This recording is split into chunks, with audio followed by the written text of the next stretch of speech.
looking at like hundreds of thousands, if not millions of renders that we're producing. People think retail and fashion, which is absolutely right, but there's all these other industries there. You got people using it for like surveying and crime scenes, yeah. And we're going, oh, we could apply that to this process. You're doing your job for X number of hours a week. A long time. yeah, but like you might as well enjoy it.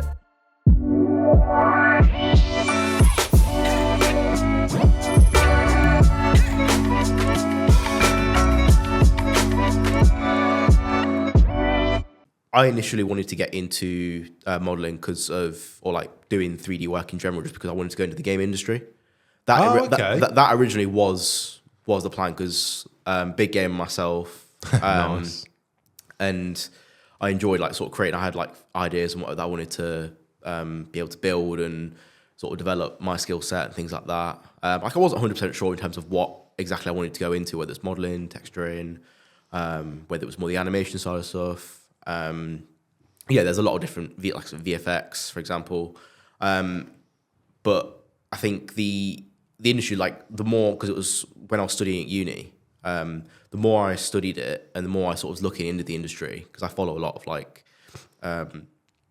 industry experts and like people that talk about the various going on behind the scenes and things like that. I sort of figured out that it wasn't really, it's not a very stable profession. Oh, is it not? No. Is it not? There's a lot of, right. like even for successful games, like you look at some of the bigger games that came out in the past few years, like you're looking at like Baldur's Gate 3, and like even like Activision and some of the big ones like EA, all those kind of like big like AAA sort of games. They'll have releases and then just lay people off. Like, so it's almost like the hire them for that game and then it's pretty like much done. Yeah. And it's like even people that I know from uni and stuff, they've been at studios that have been really successful and they've had like games published and stuff like that, and then I just see on LinkedIn they've got a post a few months later or the year later saying that, oh, I'm looking for work. And it's just like, wow. wasn't really, it's not really something that was for me. And it's like you don't get treated that well. Like you get work to the bone.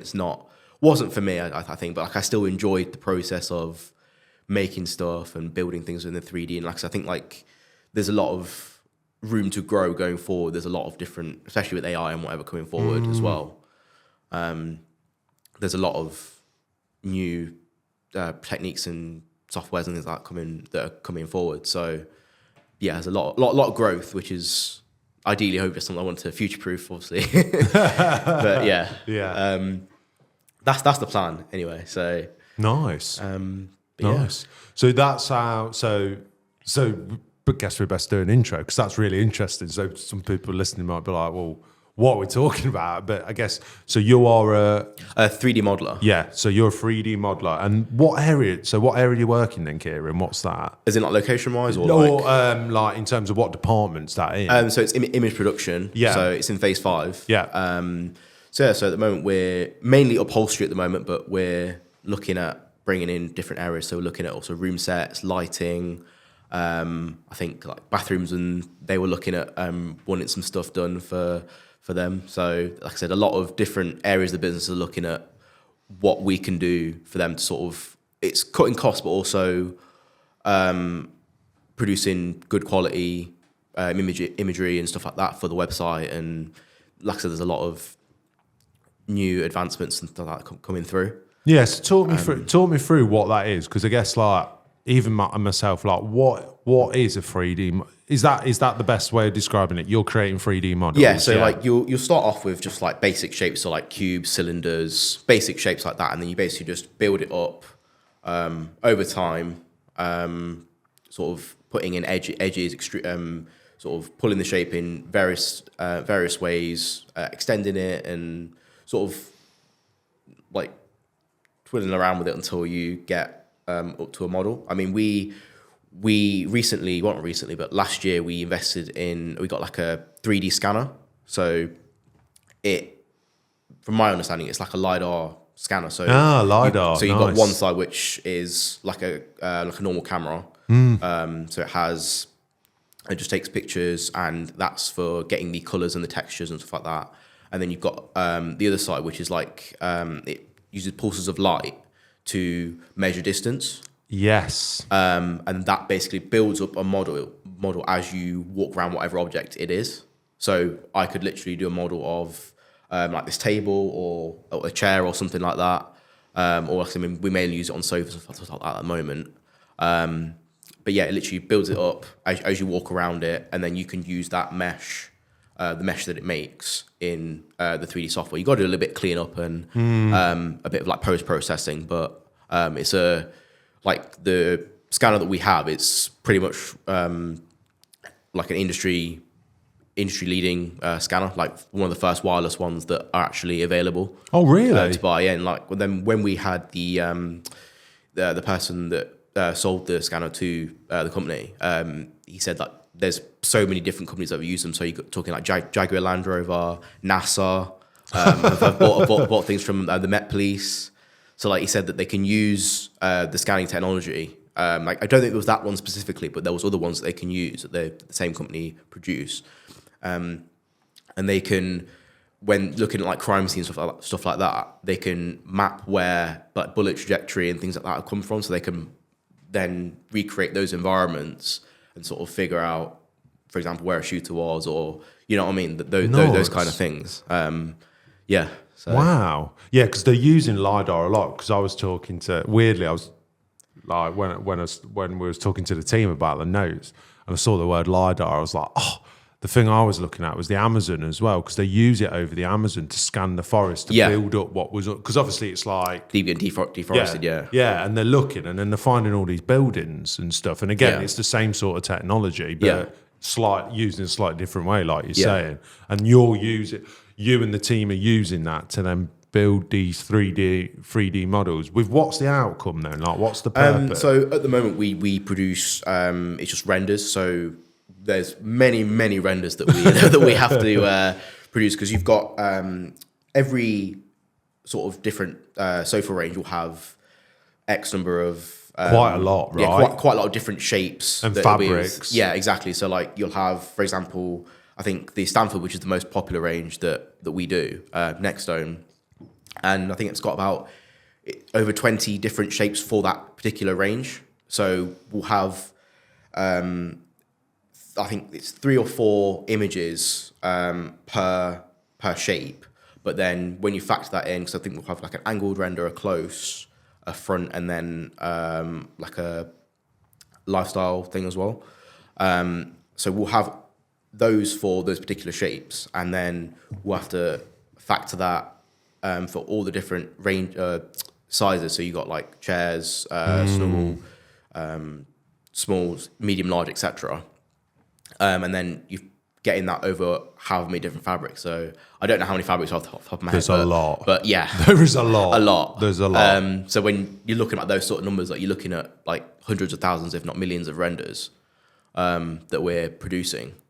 Which actually then, to do that to get like a sample and photograph, would be astronomically expensive, and almost near impossible. Pretty much. It's not like you're using technology to like replace or exactly. anything. It wouldn't even be doable, because obviously you'd have to get all the samples in for every single sofa. So you'd have like, I mean, even for, I don't even know how many that would warehouse be like, upon warehouse of sofa that pretty much like something like Buzz would just be completely full. I mean, it is very full. Like when like I take the scans and stuff mainly at Buzz, either at Buzz or we've got the warehouse at New Warehouse in Hunkett, where we do the scans and stuff. Like they're sort of chock-a-block with the amount of samples and things like that they've got to have on standby and stuff like that. So so from a business point of view, it saves time, money, and also gives us more.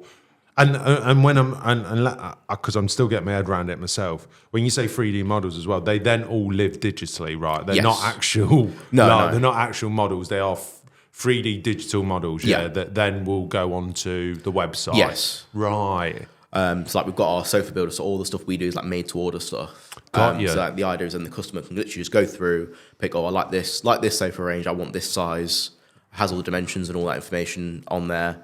Or I'll have a look what it's like in this fabric or this fabric, and it literally just changes in real time.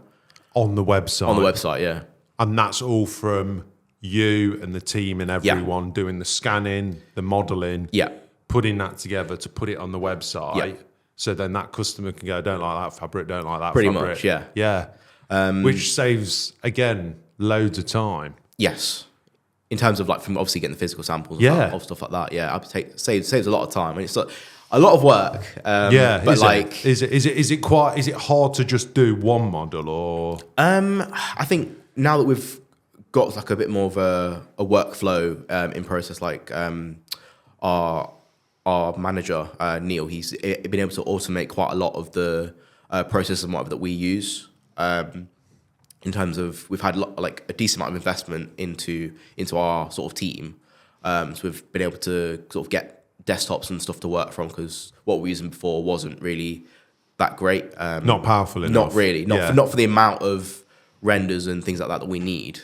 So yeah, we got some desktop PCs in, so basically using them as doubling them as workstations as well as a render farm. Right. So when you say render and render farm, what do you mean by that as well? Sorry to interrupt. No worries. So renders are just literally just the images of when you've got the model and the textures and things like that on the shape itself. Obviously, you've got lighting and things like that that you apply to it. Oh, so you're applying the lighting as well? Yeah. So within the scene, like it's uniform, so like it won't change that much between sort of shapes. We'll have like a few scenes and whatever that we use, but those will literally be sort of fairly uniform, and we'll get the fabrics and stuff onto the sofa, and then we'll produce the images through like there's a software that we start using called Deadline, and that basically it reads what we need off of a spreadsheet, and then or like a database. Yeah. And then it'll be like, okay, we need this in this fabric with this foot combination, render that out, and then we'll just sort of go down the list basically, and then just render them all. Wow. So there's still a few sort of teething problems, stuff like that, but I think like we're in a good place. I think it sounds it for moving forward. Yeah. Yeah, definitely. It sounds like as well. It sounds like one of those new areas of Next, because that's what's always amazed me about this place, that I think people think retail and fashion, which is absolutely right. Yeah.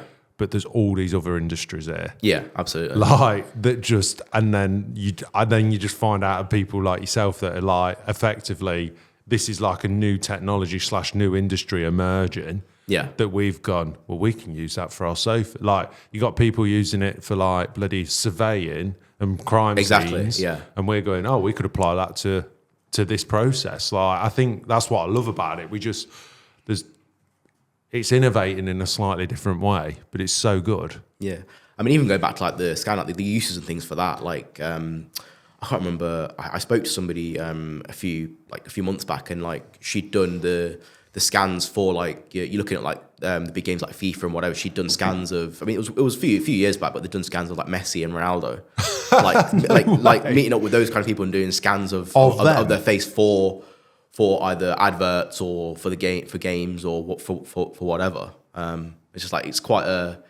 Well, I mean, it's obviously meeting those kind of people. I mean, yeah, it'd be cool, right? Yeah, obviously, yeah. Yeah, massively. So why did you choose from like going from like you had that massive gaming kind of like, oh yeah, that's it. Then why next? Like why did you choose that? I mean, I think it was the industry itself. Like I said, I mean, with the gaming industry, it's not the best, not the best industry to really get into. But like I said, I enjoyed the whole sort of pipeline and process of making. Like obviously, you're building something up from scratch and then seeing it either as images or being used in an actual game or whatever. It's you get a lot of satisfaction. For me personally, I think it's the satisfaction you get from something from concept all the way until the final result, and that's what I found sort of quite sort of rewarding. I mean, I started in the photo studio just across the way. This just started as agency. Agency nice. stuff. Literally, what I think it was November 23. I want to say. So not long ago, really. Too long, no. And I mean, it was literally just by accident. I just found an email. You know how you got the three different inboxes in Google. Yeah. It was the second. I can't remember what it's called. Promotion or something like Promotions. that. Yeah. There was an email that was in there. It was like, "Oh, are you a creative person or something like that?" And I was like, "Okay, I'll just inquire about it, see what happens." And and just sort of one thing's led to another, and I've ended up here. And honestly, it's probably the best thing in terms of employment wise that I've really done. Yeah, absolutely. Like, I mean, I've worked at a few places that weren't the best, if I'm honest. But yeah, I think like the whole culture, all the people, like even though I was only agency over there in the photo studio, like everyone was so enthusiastic. Like I met Nathan over there. Met so many people that they encourage you to ask questions and like learn. You learn, like you're like a sponge over there. You learn as much as possible, and you learn and meet so different people. Like, well, what you're doing. Everyone's more than happy just to sort of chat through with you to what they're doing and the process of how they do things. And I just find it really interesting. And then an opportunity came up last year in the 3D team, more of like the admin side of stuff. But I was like foot in the door. Right, that was long term. Yeah, pretty much. I think so. This has been since I left uni was in 2020, so pretty much just before COVID, like properly started. So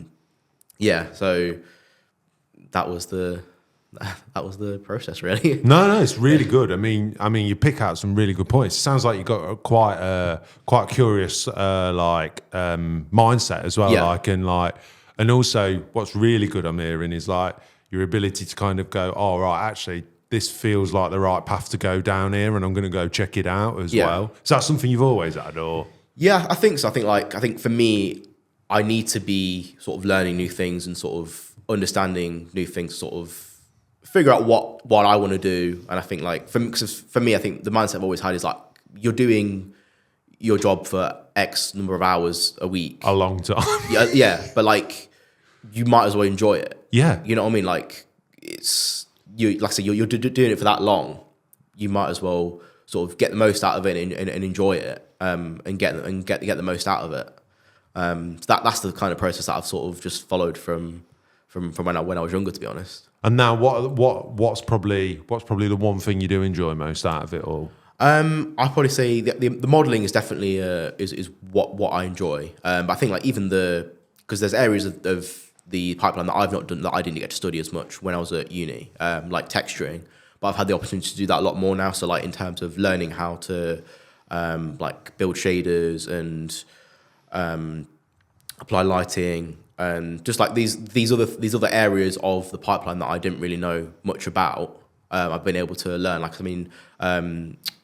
The rest of the team that were over there, like before I joined, it was pretty much just Laura and Rich, and they were pretty much carrying the department pretty much. Wow. Since but from when I joined, and like pretty much all the work was being done by them. And we had like an external company as well, but that was just for like getting a lot of the renders and things like that mainly. But I think I've learned so much from both of them. I mean, they're incredibly talented, both of them. And like I said, we've just had new people who are settling in really well as well. We've had like two seniors and another modeler as well, who are also settling in really well. They seem to really know their stuff. And like I said, I mean, this is my first industry job. So like I said, there's a lot for me to learn, which I'm happy about. Like that's what gets me going. Sort of that, if that makes sense. Yeah, totally. And it's like it makes every day engaging. Because I'm learning new stuff, figuring out how to deal with problems because the software's can be a bit temperamental and stuff like that, even with like so it's one of those things, but it's like it's every day is different, every day is engaging. It's like it's a nice place to be. And I've not really felt that anywhere else, any other company that I've been. I mean, fair enough, I've not my work experience and whatever, it hasn't been like it's not massive. No. But I think it's like the nicest place I've been to, absolutely. But then I guess with that, like just that on that point where you're talking about, not been a load of places and experience, I guess the thing is you've been to a few places and you've tried it and it's kind of been like, these are pretty dry. This is not good. Yeah. Like, don't you? Like, you're like, oh, this is not good. But I guess the fact that the technology's evolving. Yes. There's new people coming in all the time. Yeah. There's a constant like need to push the boundaries of what you're doing. Everything's going to keep feeling fresh anyway. Yeah, absolutely. I mean, like I said, there's a lot of advancements and whatever coming forward, especially like with the use of AI and things like that moving forward. Which I think it's good in a way, because I don't think like we had the opportunity to go to like a few people it wasn't just 3D, but like the retouchers and a few others that work in the same area. In Phase 5, and we had the opportunity to go to like a conference last year. Was it last year? I think it was last year. In Manchester, like they were talking about like AI development and where we see the advancement stuff like going and how they're looking to build moving forward. And like from what they said, it's being used more of as a concepting tool, which is ideal, because then it's like it's easy then to get ideas and sort of visualize and concept ideas. People that may not have understanding and things like that. Obviously, then you're not spending loads of time making something to then have it thrown out, and it's wasting, like that would waste a lot of time and resources. But I think it's been built more as a tool to help rather than to replace. Yes. Which is ideal for everybody, really, because I mean, you don't want AI to be able to do your create photos and paint, etc. Whereas you're doing your washing up. You know what I mean? You kind of want it the opposite way around. You know? What I mean? 100%. And I think that's the way I look at it as well with AI. Is like it's absolutely there to to help with the creative process and do some of those bits that maybe take a bit longer or you actually don't really enjoy as much, so that you can then focus on those elements that you really do need to pay attention to. So exactly. And you've got more time. Exactly, Yeah. No, so it's exciting. Well, that's it. Like, what a great episode, Brilliant. That has literally flown by, man. Fair. That has flown by. But no, thank you for coming on the Life at Next podcast, Keiren. It's been great. Thank you for having me, and thanks for inviting me on. And look forward to when it's out. No worries. All right, cheers. Thank you.